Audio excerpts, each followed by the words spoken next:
빨리 도장이나 찍어. 남편이 말했습니다. 서류를 내밀면서 이혼 서류를. 배를 끊어놓은 년이 여기서 뭘 더 하겠다고. 도대체 이 집에서 무슨 일이 있었던 걸까요? 사연 시작 전 무료인 구독과 좋아요 눌러주시면 대박 납니다. 사연 시작합니다. 서울 강남구 압구정 최 씨 가문 대대로 이어져 온 고급 수제 맞춤 정장집 최가 테일러.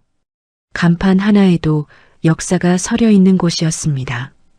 일제시대 때부터 시작해 3대째 이어져 내려오는 집안의 자존심 같은 곳이었습니다. 하지만 현실은 냉혹했습니다. 심정연이 이 집에 며느리로 들어온 건 15년 전이었습니다. 당시 최가 테일러는 간판만 번지르르 할 뿐 안으로 들어가면 먼지가 쌓인 선반과 손님 없는 쇼룸만 덩그러니 남아있는 형편이었습니다. 월세도 제때 못 내는 형편이었고 직원이라고는 시어머니 방옥분 혼자뿐이었습니다. 심정연은 한복집 딸로 태어났습니다. 어릴 때부터 실과 바늘이 손에서 떠난 적이 없었습니다. 원단을 만지면 그 무게와 질감만으로 어느 나라 산인지 어느 계절용인지 알아맞히는 아이였습니다. 그 눈이, 그 손이 시어머니 방옥분의 눈에 든 것이었습니다. 처음에는 그랬습니다. 저애 데려오면 우리 가게 살겠는데. 방옥분이 아들 최병준에게 그렇게 말한 게 이 결혼의 시작이었다는 걸 심정연은 결혼하고 나서야 알았습니다. 새벽 5시면 일어났습니다. 원단을 고르고 패턴을 그리고 손님의 체형을 머릿속에 저장하고 한 땀 한 땀 바느질했습니다. 패션쇼를 보러 가는 대신 유튜브를 켜놓고 밤새 공부했습니다. 이탈리아 장인의 방식을 연구하고 영국 세빌로의 기법을 따라하고 거기에 한국인 체형에 맞는 실루엣을 접목했습니다. 처음 몇 년간은 시어머니의 등살이 이만저만이 아니었습니다. 내가 감히 내 방식을 바꿔? 이 집 전통이 몇 년인데. 어머니, 손님들 체형이 달라졌잖아요. 어깨선부터 다시 잡아야. 됐어. 내가 뭘 안다고. 심정연은 말을 멈췄습니다. 대신 손을 멈추지 않았습니다. 손님이 한 명이라도 오면 그 손님을 2명으로 만들었습니다. 2명이 오면 그 2명이 10명에게 입소문을 냈습니다. 고집스럽게 손으로만 박음질하고 한 벌에 40시간을 쏟아붓는 방식을 고집했습니다. 값이 나가더라도 입어보면 달랐습니다. 몸이 기억하는 옷이었습니다. 그렇게 5년이 지났을 때 최가 테일러의 대기자 명단은 석 달치가 넘어 있었습니다. 그렇게 10년이 지났을 때 강남에서 제일 비싼 자리로 매장을 이전했습니다. 그렇게 15년이 지났을 때 드디어 월 매출 10억을 찍었습니다. 그날 심정연은 직원들에게 조용히 이야기했습니다. 다들 수고 많았습니다. 오늘 저녁은 제가 쏩니다. 직원들이 환호성을 질렀습니다. 누군가는 눈물을 글썽이기도 했습니다. 그 눈물의 의미를 심정연은 알고 있었습니다. 함께 버텨온 세월이었습니다. 하지만 심정연의 얼굴에는 환한 웃음 대신 묘하게 가라앉은 무언가가 자리를 잡고 있었습니다. 이상하게도 기쁘지 않았습니다. 정확히는 기쁨보다 먼저 오는 것이 있었습니다. 예감이라고 해야 할까요? 오래 살아남은 사람이 갖게 되는 그 서늘한 감각. 너무 좋은 일 뒤에는 반드시 시험이 온다는 것을. 그 예감은 다음날 오전에 현실이 되었습니다. 문이 열렸습니다. 방옥분이 먼저 들어왔습니다. 고급 아줌마 복장. 색이 바랜 낡은 내복 위에 털 달린 점퍼를 걸쳐 입은 그 몸에서 값비싼 향수 냄새가 훅 밀려 들어왔습니다. 뒤따라 최병준이 들어왔습니다. 아내가 손수 지어준 남색 울 수트를 입고 있었습니다. 그 수트의 솔기를 심정연은 눈 감고도 알 수 있었습니다. 자신의 손가락이 지나간 흔적이었습니다. 그리고 그 뒤에 화사한 분홍색 원피스를 입은 여자가 있었습니다. 고미선, 32살, 한 손에 젖먹이 아이를 안고 있었습니다. 아이는 통통했고 눈이 컸습니다. 고미선이 그 아이를 일부러 앞으로 내밀듯 안았습니다. 직원들의 얼굴이 굳었습니다. 쇼룸 안에 있던 손님 2명이 분위기를 읽고 슬그머니 자리를 피했습니다. 심정연은 일어서지 않았습니다. 패턴지에 선을 긋던 손을 잠시 멈추고 천천히 고개를 들었습니다. 무슨 일로 오셨어요? 말이 아니라 선언이었습니다. 방옥분이 먼저 입을 열었습니다. 무슨 일? 아주 뻔뻔하기는. 가방에서 봉투 하나를 꺼냈습니다. 두툼한 봉투였습니다. 탁 테이블 위에 올려놓았습니다. 1억이야. 받고 나가. 심정연은 봉투를 내려다보았습니다. 눈 하나 깜짝하지 않았습니다. 최병준이 양복 안주머니에서 서류를 꺼냈습니다. 이혼 서류였습니다. 야, 이미 알고 있었잖아. 그가 말했습니다. 목소리에는 죄책감 대신 짜증이 배어 있었습니다. 미선이 애가 벌써 이렇게 컸어. 이제 정리할 때야. 심정연은 그를 바라보았습니다. 15년을 함께 산 남자였습니다. 이 가게를 함께 키워온 세월이었습니다. 아니, 정확히는 자신이 키우는 동안 그는 그 곁에서 숨만 쉬고 있었습니다. 서명해. 최병준이 다시 말했습니다. 방옥분이 팔짱을 끼며 옆에서 거들었습니다. 아이도 못 낳는 년이 여기 있어서 뭐하게. 유산을 몇 번이나 했어? 그것도 다 내 몸이 약해서잖아. 우리 집안대를 끊어놓은 게 누구야? 심정연의 눈이 가늘어졌습니다. 대를 끊었다고요. 그래. 이 집대가 얼마나 소중한 줄 알아? 3대째야, 3대째. 근데 내년은 15년을 살면서 시도 못 받았잖아. 방옥부는 고미선의 아이를 가볍게 들여다보며 흐뭇하게 웃었습니다. 우리 보배가 드디어 이 집 핏줄을 이어줬어. 당연히 며느리 자리는 예거지. 고미선이 아이를 더 앞으로 내밀며 눈을 내리깔았습니다. 입꼬리에 희미한 웃음이 걸려 있었습니다. 심정연은 그 웃음을 보았습니다. 오래 보았습니다. 그리고 방옥분이 한 발 더 나섰습니다. 이 가게 내 거 아니야. 착각하지 마. 제가 착각한 게 있었나요? 있지. 내가 여기서 배운 기술, 다 우리 집안 기술이야. 대대로 내려온 거라고. 내가 한 게 뭐야? 그 기술 눈동냥에서 흉내낸 것뿐이잖아. 위자료로 1억 주는 것도 과분해. 매장 안이 조용해졌습니다. 소름 끼치는 정적이었습니다. 직원 중 가장 오래된 김 실장이 입술을 깨물었습니다. 누군가의 손이 떨렸습니다. 그 손이 심정연의 손이 아니었다는 게 오히려 더 무서웠습니다. 심정연은 천천히 자리에서 일어섰습니다. 봉투를 들었습니다. 최병준에게 내밀었습니다. 가져가세요. 뭐? 1억이요. 가져가세요. 최병준의 눈이 커졌습니다. 방옥분이 콧방귀를 뀌었습니다. 봐봐. 자존심은 살아있네. 그래봤자 뭐가 달라. 어차피 여기서 나가야 해. 심정연은 봉투를 테이블 위에 다시 내려놓았습니다. 그리고 최병준의 눈을 똑바로 바라보았습니다. 피눈물을 흘리며 울부짖지 않았습니다. 목소리가 떨리지도 않았습니다. 그저 차가웠습니다. 빙하처럼. 최병준 씨 서류는 제가 검토한 후에 연락드리겠습니다. 야, 지금 뭔 소리야? 그리고 어머니. 심정연이 방옥분을 바라보았습니다. 이 가게에서 제가 한 게 없다고 하셨죠. 방옥분이 턱을 치켜들었습니다. 없지. 있어? 심정연은 웃지 않았습니다. 잘 기억해 두세요.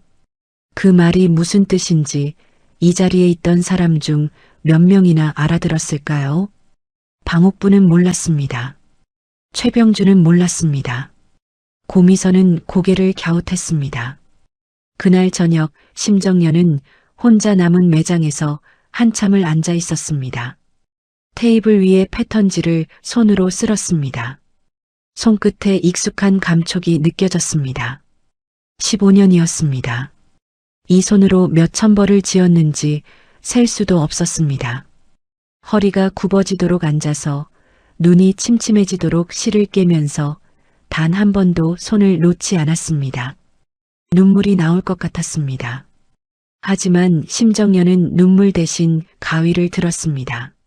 아직 마감이 안 된 셔츠 칼라를 들고 마지막 한 땀을 마저 꿰맸습니다. 손님이 내일 찾으러 올 옷이었습니다. 어디서 쫓겨나든 무슨 소리를 듣든 손님의 옷은 완성해야 했습니다. 그게 장인의 도리였습니다. 다음 날 아침 심정연은 일찍 나왔습니다. 매장 문을 열기 전 쇼룸을 한 바퀴 돌았습니다. 손님들의 사이즈가 적힌 카드들이 서랍마다 빼곡했습니다. 이 손님은 왼쪽 어깨가 오른쪽보다 1.5cm 낮고 저 손님은 허리둘레가 계절마다 달라져서 여름 치수와 겨울 치수를 따로 관리했습니다. 15년치 기록이었습니다. 심정연은 서랍을 닫았습니다. 그 기록들을 가져가지 않았습니다. 자신이 만든 것이지만 이 매장에 속한 것이었습니다. 경계가 어디인지 심정연은 누구보다 정확히 알고 있었습니다. 대신 챙긴 건 따로 있었습니다.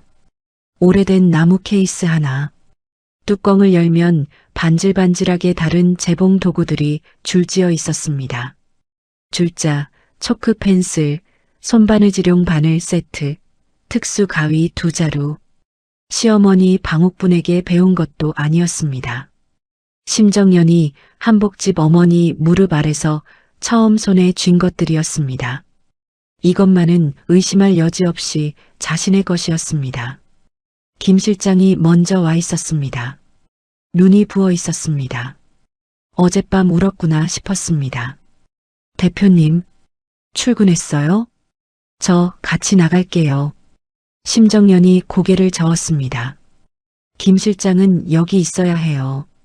손님들 진행 중인 거 마무리해야 하잖아요. 그 사람들이 무슨 죄예요? 하지만 있어요. 짧게 말했습니다. 차갑지 않았습니다. 단단했습니다. 김 실장이 입술을 꾹 깨물었습니다. 눈물이 다시 차오르는 게 보였습니다. 심정연은 더 보지 않았습니다. 보면 자신도 흔들릴 것 같았습니다. 나무 케이스를 들고 뒷문으로 나왔습니다. 택시를 잡아타고 용산으로 향했습니다. 심정연이 창밖을 바라보았습니다. 서울 아침 풍경이 창유리 위로 빠르게 흘러갔습니다. 강남의 반짝이는 유리 건물들이 사라지고 좁은 골목과 낡은 간판들이 나타나기 시작했습니다. 괜찮았습니다.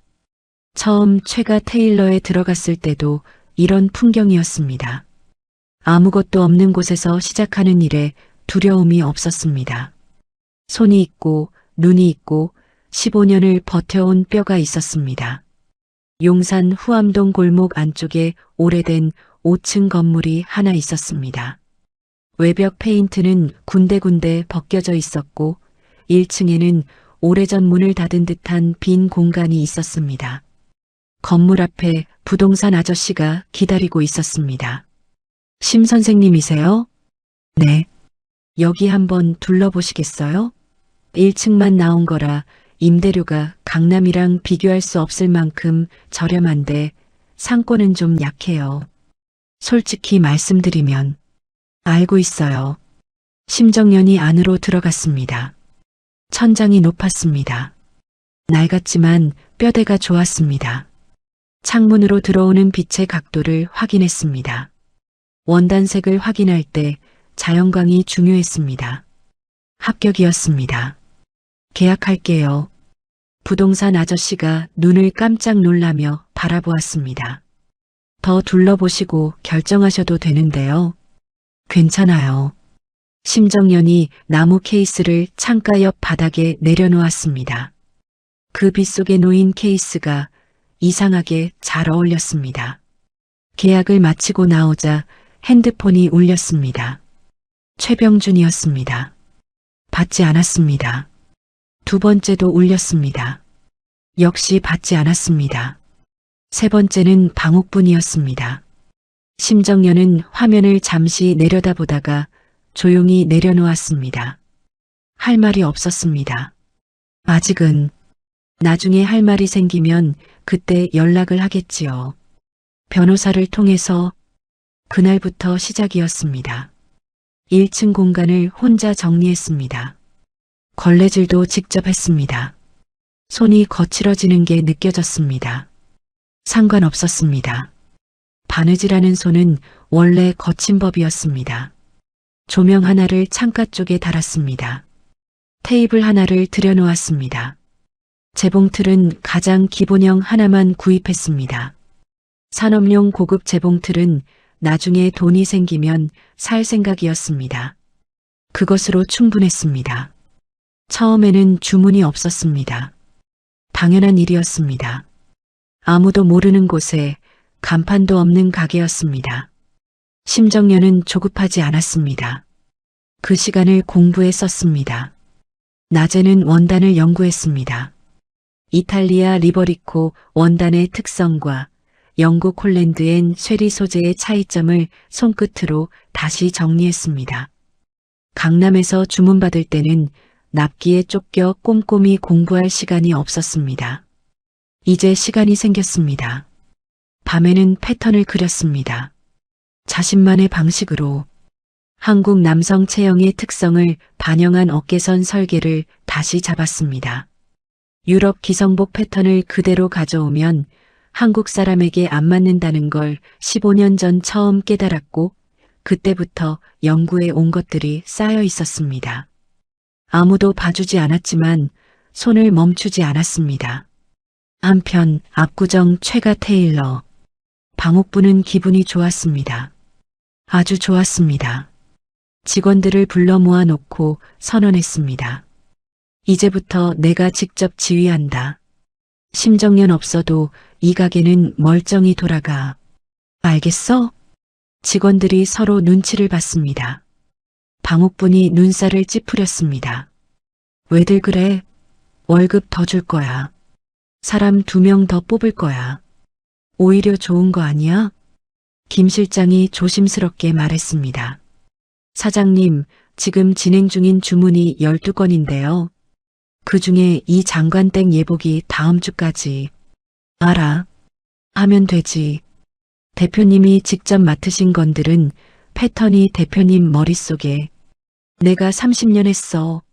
이 집 기술이 누구 건데. 김 실장이 입을 다물었습니다. 방옥부는 그날 저녁 아들 내외를 불러 파티를 열었습니다.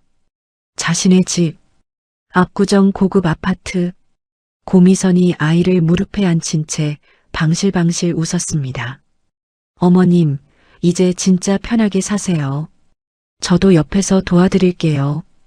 방옥분이 흐뭇하게 고미선의 등을 두드렸습니다. 그래, 우리 보배. 아들, 이제 제대로 살아봐. 그 여자 있을 때 얼마나 눈치 봤냐. 최병준이 위스키 잔을 들었습니다. 어머니가 맞았어요. 진작 이렇게 할걸. 세 사람이 잔을 부딪혔습니다. 웃음소리가 넓은 거실을 가득 채웠습니다. 창밖으로 서울 야경이 반짝이고 있었습니다. 그 시각 용산 후암동. 심정연은 형광등 하나만 켜놓은 작업실에서 혼자 앉아 패턴지를 그리고 있었습니다. 배가 고팠습니다. 편의점에서 사온 삼각 김밥을 하나 꺼내 먹었습니다. 맛이 없었습니다. 어제도 같은 걸 먹었고 오늘도 같은 걸 먹었습니다. 괜찮았습니다. 지금은 이게 맞는 것이었습니다. 방옥분이 그랬습니다. 기술을 훔쳐 배웠다고. 심정연이 연필을 잠시 멈추었습니다. 입가에 아주 희미한 웃음이 걸렸습니다. 가져간 게 없었습니다. 손님 카드도, 원단 재고도, 거래처 연락처도 가져온 건 오직 자신의 손뿐이었습니다. 그 손 하나로 충분했습니다. 연필을 다시 움직였습니다. 어깨 각도를 0.5cm 더 수정했습니다. 이 선 하나가 나중에 어떤 옷이 될지 아직 아무도 몰랐습니다. 심정연 자신을 제외하고는 2달이 지났습니다. 압구정 최가 테일러의 첫 번째 컴플레인이 들어온 건 심정연이 떠나고 정확히 42일이 되던 날이었습니다. 손님은 국회의원 보좌관이었습니다.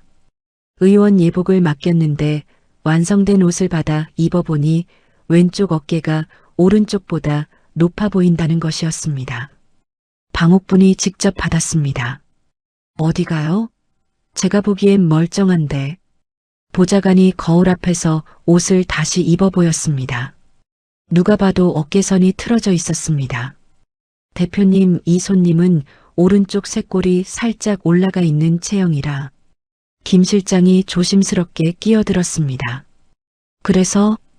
그래서 전 대표님이 항상 왼쪽 어깨 패드를 0.3 올려서 맞춰드렸거든요. 그 기록이 손님 카드에. 손님 카드 어딨어? 그게 대표님이 직접 관리하시던 서랍에 있는데요. 열쇠를 대표님이. 방옥분이 손을 저었습니다. 됐어. 다시 만들면 되잖아. 보좌관이 차갑게 말했습니다. 다시 만들면 시간이 얼마나 걸립니까? 의원님 일정이 다음 주인데요. 일주일이면. 됐습니다. 보좌관이 옷을 벗었습니다. 쇼핑백에 도로 넣었습니다. 환불해 주십시오. 방옥분의 얼굴이 굳었습니다. 그게 시작이었습니다. 2번째 컴플레인은 방송국 아나운서였습니다. 시상식용 재킷 소매가 좌우가 달리 나왔다는 것이었습니다. 3번째는 대기업 임원이었습니다. 원단이 바뀌었다고 했습니다. 전에 맞출 때와 촉감이 다르다고 했습니다. 방옥분은 억울했습니다. 30년 경력이 있었습니다. 솜씨가 없지 않았습니다. 문제는 경력이 30년이어도 지난 10년간 손에서 놓고 있었다는 것이었습니다. 심정연이 모든 걸 하는 동안 방옥분은 앉아서 돈을 세고 있었습니다. 손의 감각은 쓰지 않으면 무뎌지는 것이었습니다.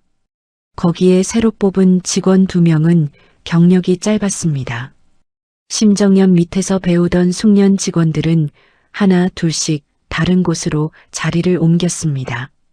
막을 수가 없었습니다. 월급을 더 주겠다고 했지만 그들이 원하는 건 돈만이 아니었습니다. 배울 수 있는 사람 곁에 있고 싶었던 것이었습니다. 그 사람이 여기 없었습니다. 소문은 강남에서 빠릅니다. 1명이 실망하면 10명이 압니다. 10명이 알면 100명이 돌아섭니다. 석 달이 지나자 예약이 절반으로 줄었습니다. 5달이 지나자 절반의 절반이 됐습니다. 한때 석 달치 대기가 넘쳤던 매장에 이제는 한 주에 손님이 손에 꼽혔습니다. 임대료는 그대로였습니다. 강남 한복판 임대료가 줄어들 리 없었습니다. 직원 월급날이 되면 방옥분은 통장을 들여다보다 한숨을 내쉬었습니다. 최병준에게 전화했습니다. 야, 이번 달 운영비 좀 넣어줘야 할 것 같다. 어머니, 저도 요즘 좀 빠듯해요. 뭐? 빠듯하긴 왜 빠듯해? 미선이 육아비도 있고 이것저것 들어가는 게 많아서요. 방옥분이 뒷목을 잡았습니다. 그년 때문에 돈이 나간다는 소리야, 지금? 어머니, 그런 말씀하지 마세요. 전화가 끊겼습니다. 방옥분은 한참 천장을 바라보았습니다.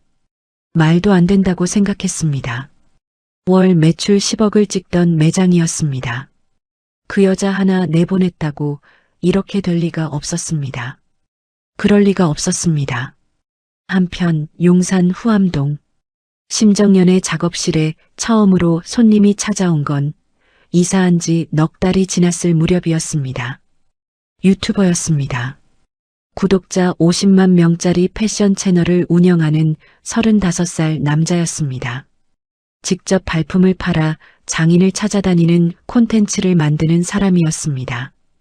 후암동 골목을 걷다가 우연히 켜진 불빛과 창문 너머로 보이는 패턴지들을 발견하고 들어왔습니다. 혹시 맞춤 정장하세요? 합니다. 얼마예요? 심정연이 말했습니다. 체형 보고 말씀드려요. 일단 앉으세요. 그가 앉았습니다. 심정연이 줄자를 들었습니다. 어깨, 가슴, 허리, 등 길이, 소매, 목둘레.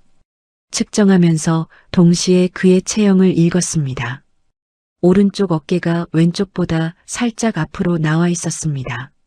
장시간 컴퓨터를 하는 사람 특유의 자세였습니다. 목이 짧은 편이라 칼라 높이를 낮춰야 했습니다.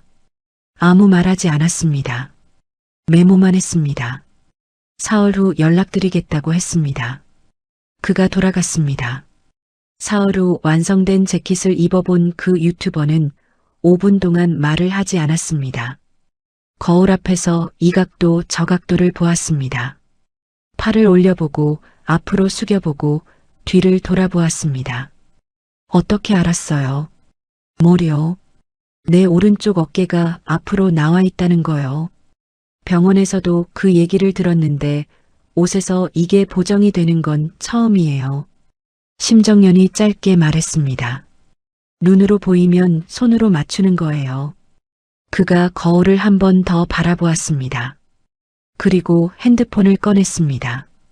촬영해도 될까요?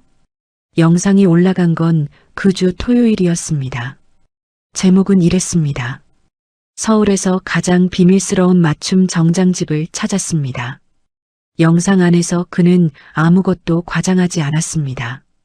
낡은 건물, 형광등 하나, 재봉틀 하나, 그리고 줄자를 든 여자 하나. 그 여자가 만든 옷을 입고 거울 앞에 서는 자신의 모습만 보여줬습니다. 어깨가 교정됩니다. 이 옷을 입으면 그것으로 충분했습니다. 사흘 만에 조회수 20만이 넘었습니다. 심정연의 핸드폰이 울리기 시작했습니다. 예약 문의였습니다. 하루에 30통이 넘었습니다. 심정연은 천천히 예약 명단을 만들었습니다. 한 달에 받을 수 있는 주문수를 정했습니다. 욕심 부리지 않았습니다. 10벌을 받으면 10벌을 완벽하게 하는 것이 먼저였습니다. 소문은 유튜브 밖으로 번졌습니다. 한 달이 지나자 패션 매거진 기자가 찾아왔습니다. 2달이 지나자 드라마 의상팀에서 연락이 왔습니다. 석 달이 지나자 재벌가 비서실에서 전화가 왔습니다. 저희 회장님께서 직접 방문하고 싶다고 하십니다. 조한성 회장이었습니다. 국내 굴지의 그룹 창업주. 나이 70. 백발의 정정한 노신사. 그가 명품 캐시미어 코트에 중절모를 쓰고 후암동 골목을 걸어 들어온 날 동네 사람들이 수군거렸습니다. 저 어르신 누구야? 심정연이 맞이했습니다. 오시느라 불편하지 않으셨어요? 아닙니다. 좋은 장인을 만나러 가는 길이 불편한 법이 없지요. 그가 작업실을 천천히 둘러보았습니다. 낡은 벽, 오래된 재봉틀, 창가에 쌓인 원단들. 그러다 시선이 패턴지 위에 멈췄습니다. 이 선이 뭔가요? 이번에 새로 개발 중인 재킷 어깨선이에요. 한국 남성 체형에 맞게 다시 설계하고 있습니다. 독학이에요? 15년 현장이요. 조한성이 고개를 끄덕였습니다. 그 고개 끄덕임이 어떤 의미인지 심정연은 그때는 몰랐습니다. 조한성 회장의 수트가 완성된 날, 그는 옷을 입고 한참을 거울 앞에 서 있었습니다. 심 선생, 네. 이 옷은 몇 살을 입어도 될 것 같소? 심정연이 말했습니다. 체형에 맞으면 나이를 안 탑니다. 조한성이 옷깃을 한번 쓸었습니다. 내 주변에 좋은 옷 입고 싶어하는 사람이 많소? 감사합니다. 그 사람들한테 소개시켜줘도 되겠소? 심정연이 잠시 생각했습니다. 예약이 좀 밀려 있어서 금방은 못 받을 수도 있어요. 조한성이 빙긋 웃었습니다. 기다리게 하면 됩니다. 좋은 옷은 기다릴 가치가 있으니까. 그 후였습니다. 입소문이 달랐습니다. 재벌이 다니는 데라는 말 한마디가 강남 어느 명품 광고보다 힘이 셌습니다. 시상식 시즌이 되자 배우들과 가수들의 소속사에서 연락이 왔습니다. 경제지 기자가 찾아왔습니다. SNS에는 후암동 골목 사진이 올라오기 시작했습니다. 빈티지한 건물, 오래된 간판, 그리고 그 안에서 만들어지는 옷들. 그 조합이 오히려 브랜드가 되었습니다. 대기가 생겼습니다. 한 달, 두 달, 석 달. 더 넓은 공간이 필요해졌습니다. 심정연이 건물주를 찾아갔습니다. 건물 전체를 쓸 수 있을까요? 건물주가 놀란 눈으로 바라보았습니다. 전체요?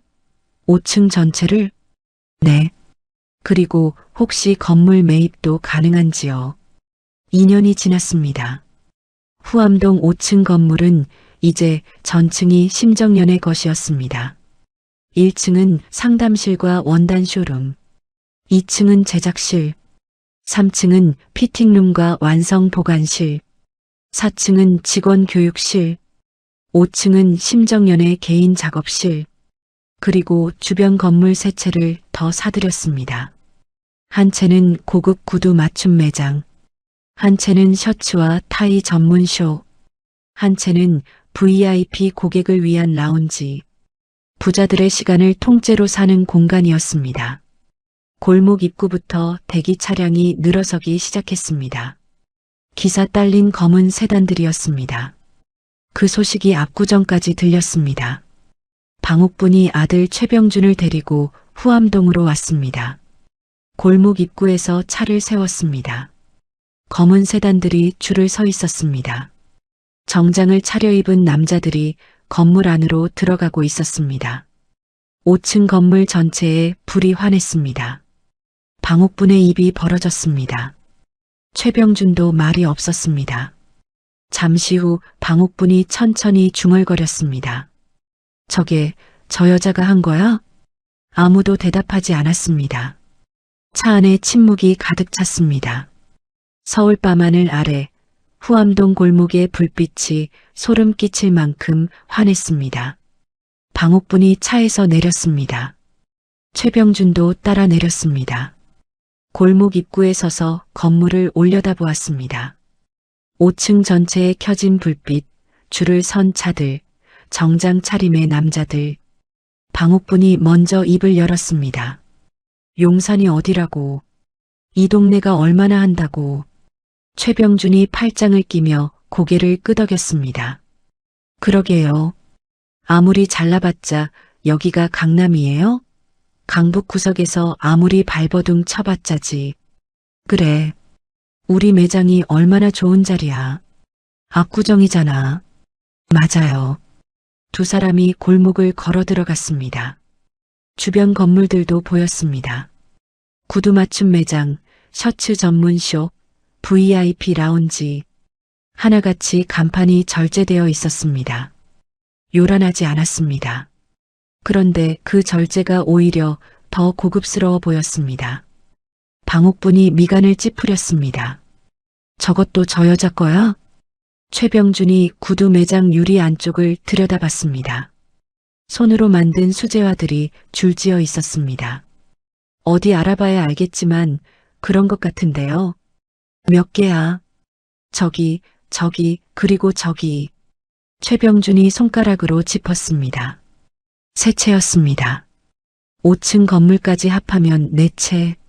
방옥분이 코웃음을 쳤습니다. 그래봤자 용산이잖아. 여기 땅값이 얼마나 해? 그때였습니다. 옆에서 누군가가 끼어들었습니다. 부동산 명함을 들고 걸어가던 50대 남자였습니다. 근처 부동산 중개업자로 보였습니다. 방옥분과 최병준의 대화를 우연히 들었는지 멈춰서며 말했습니다.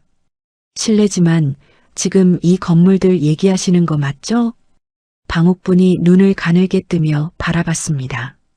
그런데요. 아, 이 일대 모르고 계시는구나. 요즘 여기 알만한 분들은 다 아는데. 뭐려? 남자가 잠시 주변을 둘러보더니 목소리를 낮췄습니다. 여기 재개발 확정됐거든요. 작년 말에요. 구청에서 정식 발표 났습니다. 용산 이 일대가 고급 상업지구로 재편되는 겁니다. 이 골목 주변 건물들 다 합치면 잠깐 뜸을 들였습니다. 100억은 됩니다. 아니, 솔직히 그 이상 될 수도 있어요. 방옥분의 얼굴이 굳었습니다. 최병준의 눈이 커졌습니다. 100억이요? 네. 저도 이 근처 건물 중개하려고 손 벌렸다가 이미 다 팔렸더라고요. 빠른 분이 다 사버린 거죠. 참 아까웠어요. 저도. 남자가 명함을 건네고 총총 걸어갔습니다. 방옥분이 멍하니 서 있었습니다. 최병준이 명함을 들여다보다가 건물들을 다시 올려다봤습니다. 어머니, 저 여자가 100억짜리 땅을 가지고 있는 거예요? 방옥분의 눈에 뭔가가 타올랐습니다. 시뻘겋고 뜨거운 것이었습니다. 질투가 아니었습니다. 분노였습니다. 아니, 그보다 더 깊은 것이었습니다. 납득이 안 된다는 감정이었습니다. 말이 안 됩니다. 저 여자가 자신에게서 뭔가를 빼돌린 것이 아니라면 이게 어떻게 가능하냐는 것이었습니다.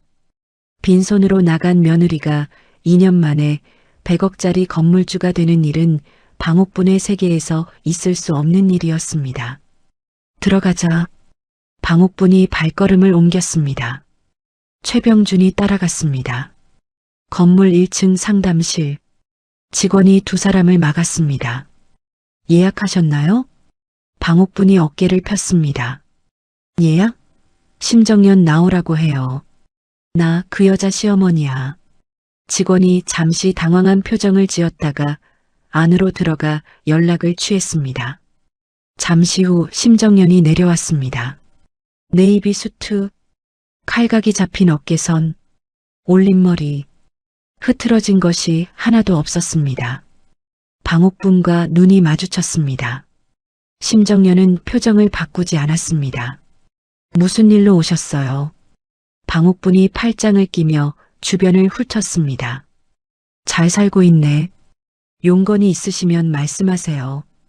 용건이 있지.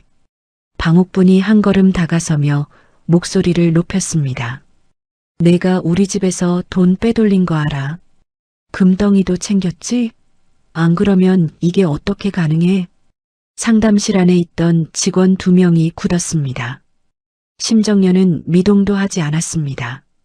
금덩이를요? 그래. 우리 집 금고에 있던 거 내가 나가면서 챙겼잖아. 없어졌거든. 최병준이 옆에서 덧붙였습니다. 야, 그러지 않아도 우리 집안에서 기술만 빼간 것도 모자라서. 최병준 씨. 심정연이 그를 바라봤습니다. 차가웠습니다. 빙판처럼. 제가 나올 때 뭘 챙겼는지 기억하세요? 최병준이 입을 다물었습니다. 재봉도구 케이스 하나입니다. 제가 어릴 때부터 쓰던 것이에요. 그 외에는 아무것도 가져가지 않았어요. 그걸 어떻게 믿어?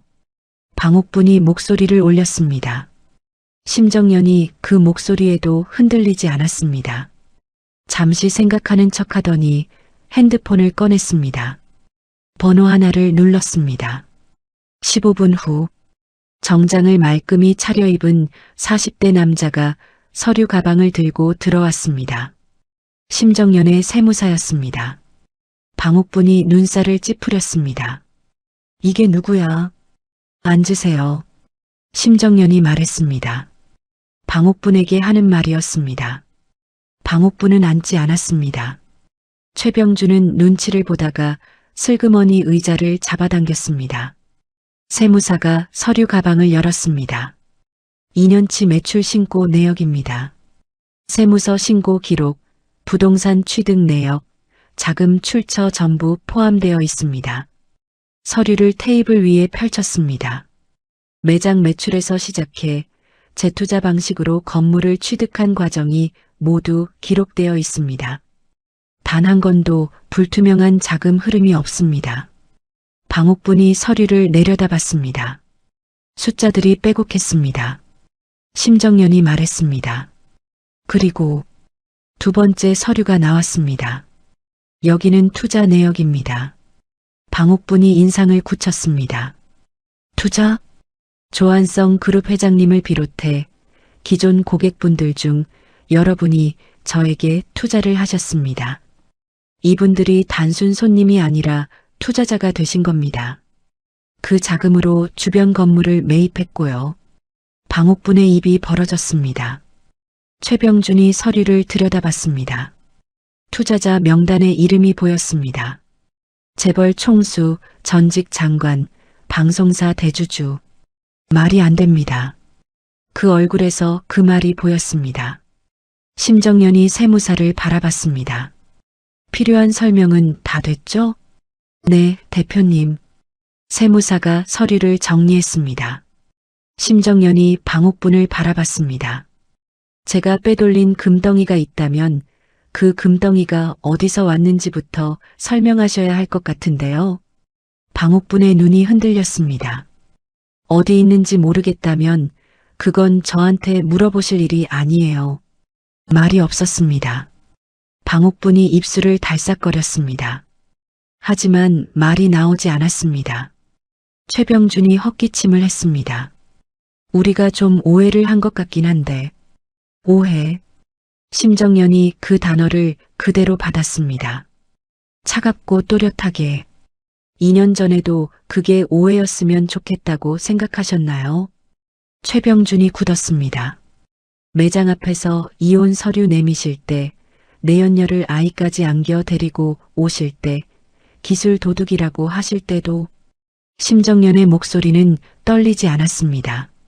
그런데 그 떨리지 않는 목소리가 떨리는 것보다 더 무서웠습니다. 오해였나요? 아무도 말을 하지 못했습니다. 심정연이 자리에서 일어섰습니다. 직원을 불렀습니다. 경비 불러주세요.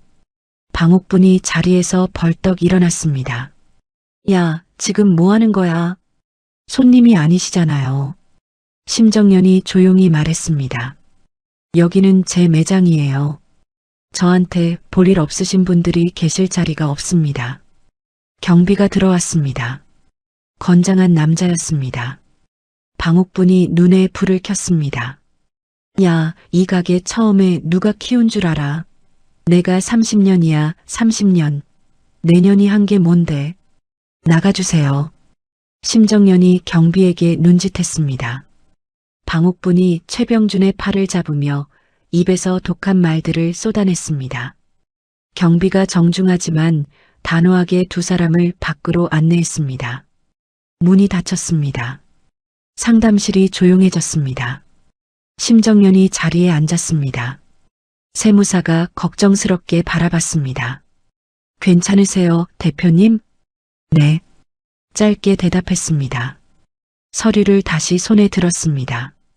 다음 손님 채용 기록이 있는 파일이었습니다. 손이 떨리지 않았습니다. 이상하게도 담담했습니다. 오히려 이제야 뭔가가 정리되는 느낌이었습니다. 저 두 사람이 어떤 사람인지를 2년 동안 잊고 지냈습니다. 바쁘게 살다 보니 잊혀졌습니다. 오늘 다시 봤습니다. 갱생이 없는 사람들이었습니다. 이혼한 것이 잘한 일이라는 것이 오늘 다시 한번 확인됐습니다. 심정연이 파일을 펼쳤습니다. 내일 오전 첫 번째 예약 손님은 어깨가 넓고 허리가 짧은 체형이었습니다. 재킷 뒷기장을 어떻게 처리할지 이미 머릿속에 그림이 그려져 있었습니다. 할 일이 있었습니다. 그것으로 충분했습니다. 골목 밖으로 나온 방옥분과 최병준은 한동안 말이 없었습니다. 차에 올라탔습니다. 방옥분이 창밖을 바라봤습니다. 골목 안쪽으로 검은 세단 한 대가 다시 들어가는 게 보였습니다. 심정연의 매장으로 향하는 차였습니다. 방옥분이 핸드백을 꽉 쥐었습니다. 생각이 복잡했습니다. 금덩이가 없어졌다는 건 사실이었습니다. 하지만 심정연이 가져갔다는 증거는 없었습니다. 아까 그 세무사가 꺼내놓은 서류들을 보면 저 여자는 빈손으로 나가서 빈손으로 일어선 게 맞았습니다. 그렇다면 금덩이는 어디에 있는 것일까요? 방옥분의 눈이 가늘어졌습니다. 떠오르는 얼굴이 있었습니다. 아직은 그 얼굴을 의심하고 싶지 않았습니다. 아직은. 최병준이 시동을 걸었습니다. 차가 골목을 빠져나갔습니다. 후암동 불빛이 100m 안에서 멀어졌습니다. 그 불빛이 작아지는 게 아니라 더 환해 보이는 것 같았습니다. 방옥부는 끝까지 그쪽을 바라보지 않았습니다. 방옥부는 며칠을 끙끙거렸습니다. 잠을 제대로 못 잤습니다. 압구정 매장 매출은 바닥을 기고 있었고 임대료 고지서는 어김없이 날아왔습니다. 최병준은 고미선 육아비에 돈을 쏟아붓고 있었고 모자라면 어머니한테 손을 벌렸습니다. 빠져나가는 돈은 있는데 들어오는 돈이 없었습니다. 방옥분이 소파에 앉아 천장을 올려다봤습니다. 심정연, 저 여자한테서 돈을 뽑아낼 방법이 없을까? 정면으로 붙었다가는 안 됩니다. 아까 그 세무사가 꺼내놓은 서류 묶음을 보면서 방옥분도 알았습니다. 저 여자는 빈틈이 없었습니다. 그렇다면 옆으로 치고 들어가야 했습니다. 방옥분이 핸드폰을 들었습니다.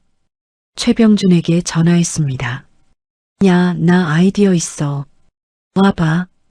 이틀 후, 후암동 골목 입구 바로 옆 건물 1층에 현수막이 붙었습니다. 심가 테일러, 수제 맞춤 정장의 원조. 글씨가 굵었습니다. 색깔도 눈에 띄었습니다. 심정연의 것은 심정연 테일러. 방옥분이 낸 것은 심가 테일러였습니다. 간판 아래 작은 글씨로 이렇게 적혀 있었습니다. 이곳이 원조입니다. 고급 수제 맞춤 정장의 기술을 배운 곳. 매장 안으로 들어가면 쇼케이스에 정장들이 진열되어 있었습니다. 겉보기엔 번듯했습니다. 하지만 가까이서 보면 달랐습니다. 원단이 달랐습니다. 심정연이 쓰는 이탈리아 울 소재가 아니라 중국산 폴리 혼방이었습니다. 솔기가 성겼습니다. 안감 처리가 허술했습니다. 가격은 심정연 매장의 3분의 1이었습니다. 방옥분이 직접 카운터에 앉았습니다. 지나가는 사람이 들어오면 웃으며 말했습니다. 여기가 원조예요. 옆에 있는 매장, 우리한테서 기술 배워간 데예요. 여기서 배우고 나가서 차린 거라고. 그것만으로는 부족하다고 생각했는지 방옥부는 며칠 후 알바생 4명을 구했습니다. 현수막을 만들었습니다. 시어머니를 버리고 기술을 훔쳐 사업을 차린 폐륜 며느리. 시어머니 굶겨 죽이는 불효 며느리 심정연을 규탄한다. 알바생들이 심정연 매장 앞 골목에서 현수막을 들고 섰습니다. 대자보도 붙었습니다. 골목 담벼락에 A사 용지를 이어 붙인 대자보였습니다. 심정연이 시댁에서 기술을 훔쳐 배워 나갔다는 내용이 빼곡히 적혀 있었습니다. 시어머니를 거리로 내몰았다는 내용도 있었습니다. 방옥분이 그 앞에 서서 팔짱을 끼고 흐뭇하게 바라봤습니다. 이제 저 여자도 좀 당해봐라 싶었습니다. 하지만 손님들의 반응은 달랐습니다. 심정연의 매장을 찾아오는 사람들은 평범한 손님이 아니었습니다. 재벌 총수, 전직 장관, 대기업 임원, 방송계 인사들이었습니다. 정보력이 남달랐습니다. 대자보가 붙은 다음 날 예약 손님 한 명이 들어오며 심정연에게 말했습니다. 밖에 뭔가 붙어 있던데요. 봤어요. 신경 쓰여요? 심정연이 줄자를 들며 말했습니다. 팔 들어주세요. 그게 대답이었습니다. 손님이 픽 웃었습니다. 역시 심정연의 기존 손님들은 흔들리지 않았습니다. 오히려 짝퉁 매장이 생겼다는 소식을 듣고 더 단단히 심정연 편에 섰습니다. 그들이 심정연을 믿는 건 대자보 한 장으로 바뀌는 것이 아니었습니다. 직접 몸으로 입어본 옷이 말해주는 것이었습니다. 문제는 다른 곳에서 터졌습니다. 조한성 회장의 비서실에서 전화가 왔습니다. 대표님, 회장님께서 급히 연락드리고 싶다고 하십니다. 심정연이 전화를 바꿨습니다. 조한성의 목소리는 평소보다 낮았습니다. 심 선생, 지금 바쁘오? 아니요, 말씀하세요. 골목 입구에 새로 생긴 가게 아시오? 알고 있습니다. 거기 쇼케이스에 내 수트가 있어. 심정연이 멈췄습니다. 예, 내가 지난 시상식에서 입었던 수트 말이요. 사진을 보고 그대로 베낀 것 같은데 원단이 다른 건 유리창 너머로 봐도 알겠더이다만 형태가 똑같소. 기세 각도, 단추 간격, 포켓 모양까지 소름 끼치는 정적이 흘렀습니다. 조한성의 목소리가 다시 들렸습니다. 심 선생이 만든 옷이요. 내 몸에 맞춰진 옷을 그대로 베껴서 파는 게 용납이 됩니까? 심정연이 직접 나가봤습니다. 골목 입구에서 방옥분의 매장 쇼케이스를 바라봤습니다. 조한성 회장이 말한 그 수트가 보였습니다. 맞았습니다. 자신이 설계한 깃의 각도, 단추 위치, 가슴 포켓의 사선 각도까지 심정연이 수십 시간을 고민해서 잡아낸 선들이었습니다. 그것이 싸구려 원단으로 복제되어 유리창 안에 걸려 있었습니다. 심정연은 한참 서 있었습니다. 그리고 돌아왔습니다. 변호사에게 전화했습니다. 조한성 회장의 법무팀이 움직이기까지 오래 걸리지 않았습니다. 심정연 개인의 저작권 침해 소송과 조한성 회장 측의 초상권 및 디자인 도용 소송이 동시에 접수됐습니다. 법무팀 변호사가 방옥분의 매장에 내용 증명을 보냈습니다. 방옥분은 처음에 비웃었습니다. 소송? 웃기고 있어. 옷이 어떻게 저작권이 있어? 변호사를 선임했습니다. 하지만 상대방 법무팀의 수준이 달랐습니다. 재벌 그룹이 움직이는 것이었습니다. 자료가 쏟아졌습니다. 심정연이 제출한 설계도면, 원본 패턴지, 작업일지 모두 날짜가 찍혀 있었습니다. 방옥분 측이 낸 옷은 그 도면과 오차 범위 안에서 일치했습니다. 법원의 결정은 빠르게 나왔습니다. 매장 영업 정지, 디자인 저작권 침해에 대한 손해배상 판결. 금액이 나왔을 때 방옥분은 판결문을 들고 한참 서 있었습니다. 최병준이 옆에서 판결문을 들여다봤습니다. 얼굴이 하얗게 됐습니다. 어머니, 이거 어떻게 마련해요? 배상금이었습니다. 짝퉁 매장 운영 기간 동안의 매출 손실, 브랜드 이미지 피해, 조한성 회장 측 디자인 도용까지 합산된 금액이었습니다. 방옥분이 입술을 씹었습니다. 팔면 되지. 뭐려? 압구정 매장. 거기 권리금이라도. 어머니, 그 매장도 지금 보증금이랑 밀린 임대료 빼면 별로 안 남아요. 방옥분이 눈을 감았습니다. 압구정 매장이 먼저 정리됐습니다. 권리금은 없었습니다. 이미 소문이 나 있었습니다. 심정연이 떠난 뒤 매출이 바닥을 쳤다는 것, 컴플레인이 쌓였다는 것을 업계 사람들은 다 알았습니다. 살 사람이 없었습니다. 결국 임대 계약을 해지하는 것으로 끝났습니다. 권리금 한 푼 건지지 못했습니다. 그 다음은 아파트였습니다. 압구정 고급 아파트, 방옥분이 30년 살아온 집이었습니다.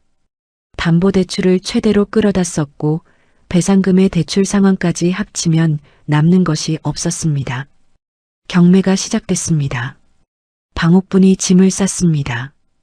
오래된 살림들이었습니다. 이걸 가져갈까, 저걸 버릴까? 고급 도자기 세트, 외제 냄비, 명품 스카프. 최병준은 보이지 않았습니다. 고미선이 아이 때문에 바빠서 도와줄 수 없다고 했습니다. 방옥분이 혼자 박스를 날랐습니다. 허리가 아팠습니다. 무릎이 아팠습니다. 68살이었습니다. 짐 정리를 하다가 오래된 장롱 안쪽을 열었습니다. 깊숙이 밀어 넣어둔 보자기가 있었습니다. 꺼냈습니다. 보자기를 펼쳤습니다. 텅 비어 있었습니다. 방옥분이 보자기를 들고 한참 서 있었습니다. 금괴를 넣어둔 보자기였습니다. 10억 원어치 금이었습니다.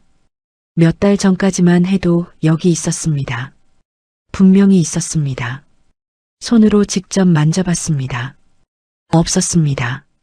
보자기만 남아 있었습니다. 방옥분의 손이 떨렸습니다. 기억을 더듬었습니다. 언제였지? 마지막으로 확인한 게 언제였지? 고미선이 금 얘기를 꺼낸 것이 몇 달 전이었습니다. 요즘 금 테크가 대세라고 했습니다. 일본 쪽 연결된 사람이 있는데 국내보다 비싸게 팔 수 있다고 했습니다.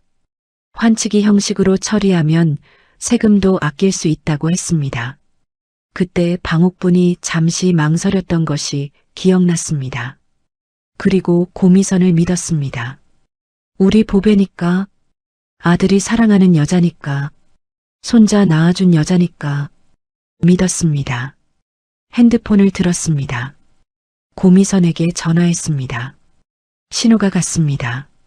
받지 않았습니다. 다시 걸었습니다. 역시 받지 않았습니다. 문자를 보냈습니다. 금 어떻게 됐어? 빨리 연락해. 읽음 표시가 뜨지 않았습니다. 최병준에게 전화했습니다. 야, 미선이가 전화를 안 받아. 어머니, 저도 연락이 잘 안 되던데요. 금 어디 있어? 무슨 소리예요, 갑자기. 내 장롱에 있던 금괴가 없어졌다고. 최병준의 목소리가 조용해졌습니다. 어머니, 그거 미선이한테 맡기셨잖아요. 어머니가 직접. 그래서 미선이한테 물어보는 거잖아. 저도 요즘 연락이 잘 안 돼요. 한번 직접 집에 가보세요. 방옥분이 벌써 코트를 집어들고 있었습니다. 고미선 집으로 달려갔습니다. 초인종을 눌렀습니다. 아무도 나오지 않았습니다. 문을 두드렸습니다.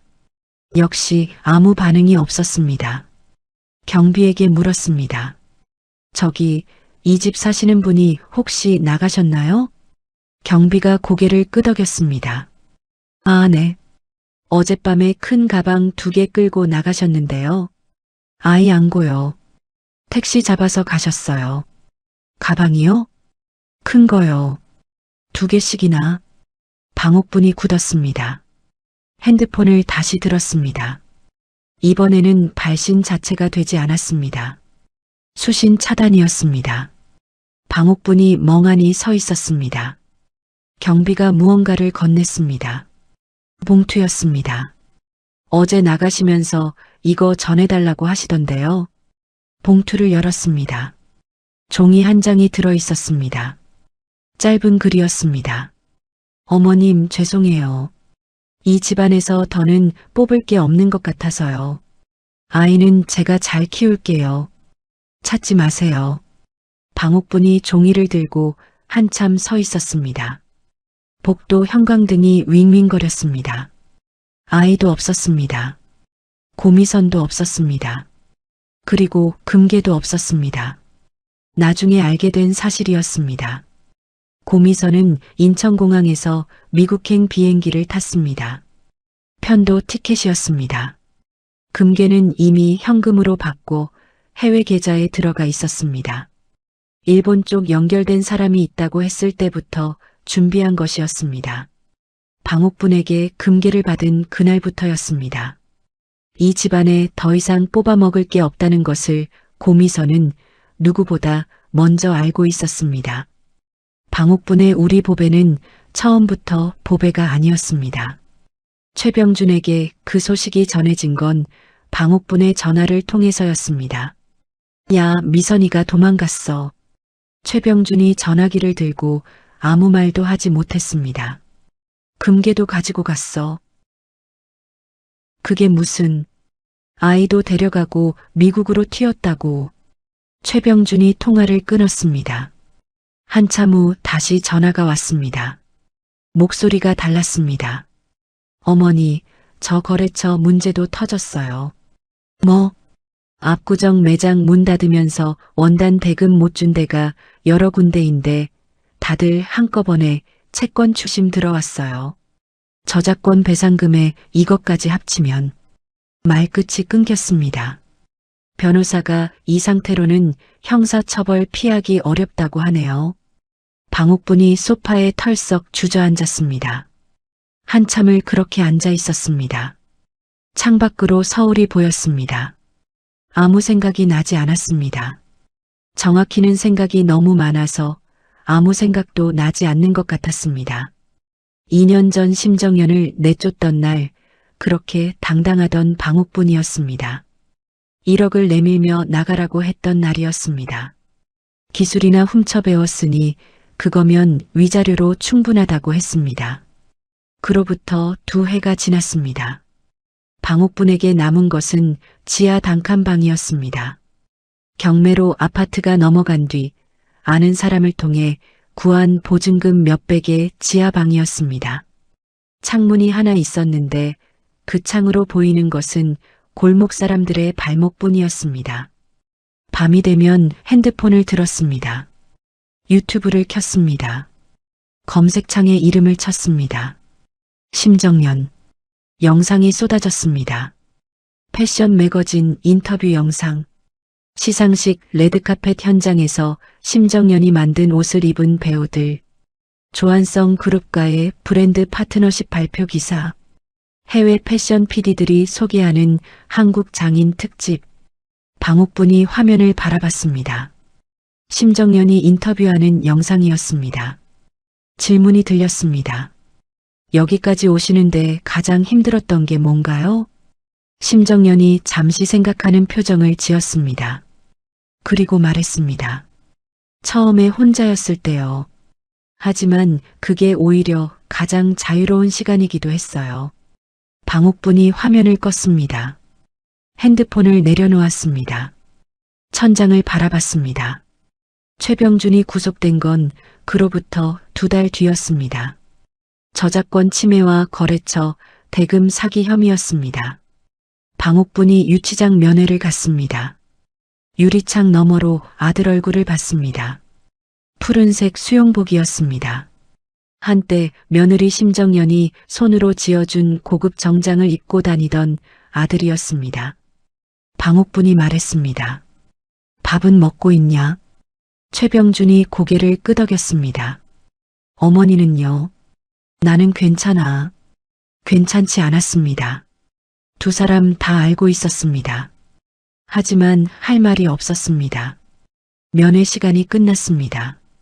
방옥분이 지하방으로 돌아오는 길 걸음을 멈췄습니다. 발이 향하는 곳이 따로 있었습니다. 버스를 탔습니다. 용산 후암동이었습니다. 골목 입구에 섰습니다.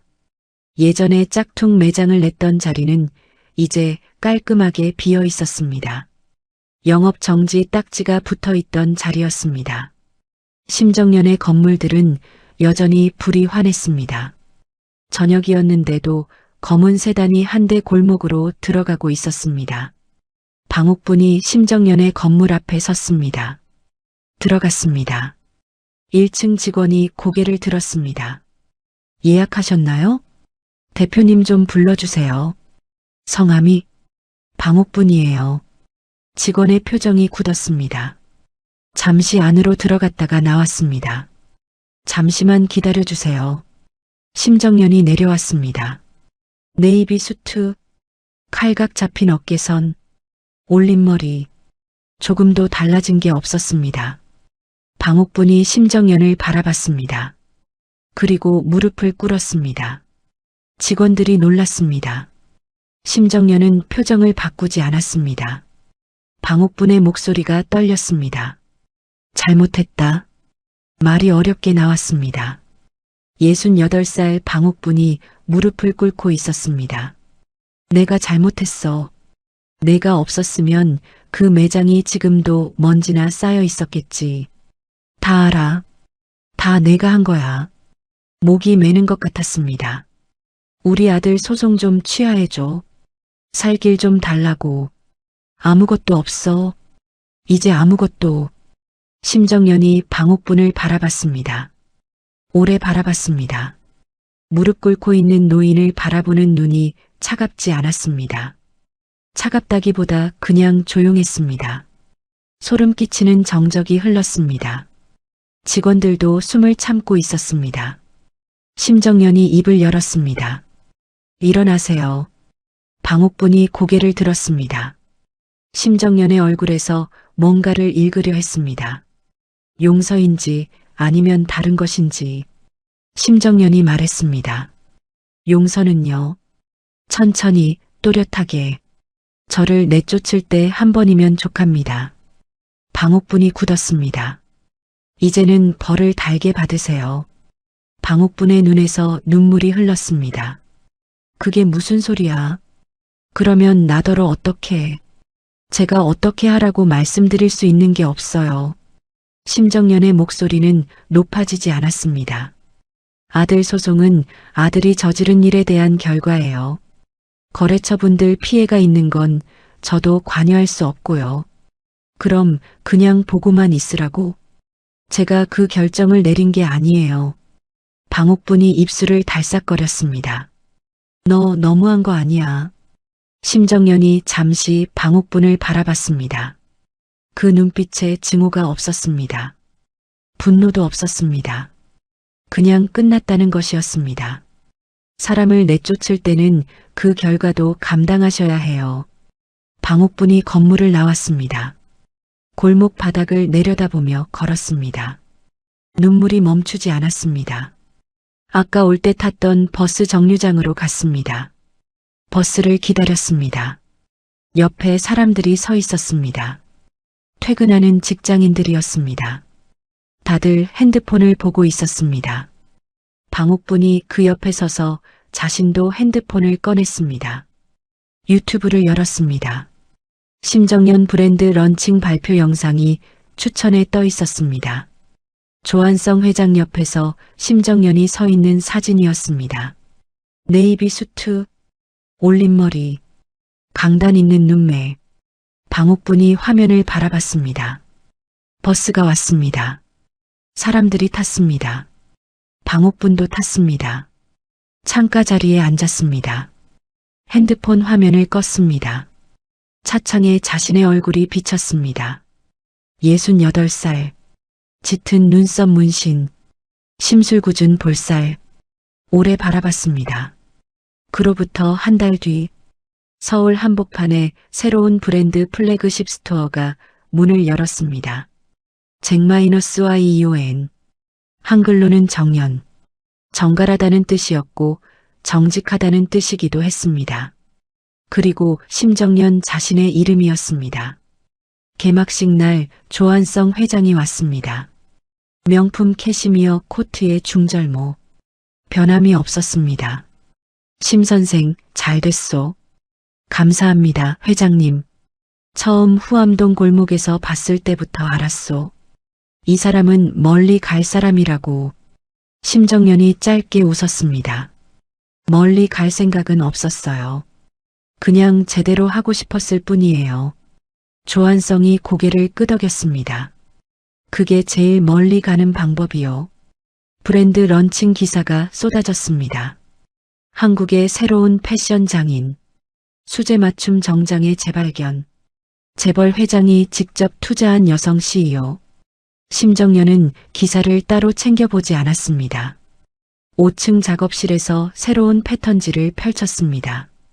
다음 시즌 라인이었습니다. 연필을 들었습니다. 어깨선부터 그었습니다. 손이 익숙하게 움직였습니다. 15년이 지나도 이 손이 기억하는 것들이 있었습니다. 처음 바늘을 들었던 한복집 어머니의 무릎 아래. 새벽 5시에 혼자 일어나던 날들. 용산 지하 작업실에서 편의점 삼각 김밥을 먹으며 패턴을 그리던 밤들. 그 모든 것이 이 선 하나에 담겨 있었습니다.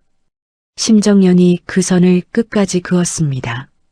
한편 지하 단칸방. 방옥분이 누워 있었습니다. 창문 너머로 골목 사람들의 발목이 보였습니다. 핸드폰을 들었습니다. 유튜브를 켰습니다. 심정연. 검색창에 이름을 쳤습니다. 오늘도 새 영상이 올라와 있었습니다. 브랜드 런칭 현장 영상이었습니다. 심정연이 환하게 웃고 있었습니다. 평소에 잘 보지 못하던 얼굴이었습니다. 방옥분이 그 얼굴을 바라봤습니다. 오래 바라봤습니다. 손가락으로 화면을 껐습니다. 천장을 바라봤습니다. 골목 밖에서 사람들 웃음소리가 들렸습니다. 방옥분은 눈을 감았습니다. 미국으로 도망간 고미선을 탓했습니다. 그년만 아니었으면 어땠을까? 하지만 그 생각이 끝까지 가면 반드시 마주치는 것이 있었습니다. 처음부터 고미선을 데려온 것은 아들이었습니다. 처음부터 이혼 서류를 내민 것은 아들이었습니다.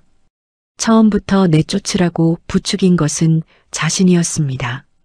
방옥분이 눈을 떴습니다. 천장이 보였습니다. 낡은 천장이었습니다. 사연 속 이야기를 보시고 어떻게 생각하시나요? 댓글로 의견을 남겨주세요. 재미있으셨다면 무료인 구독과 좋아요 꼭 부탁드려요. 다음에도 재미있는 사연으로 찾아뵙겠습니다.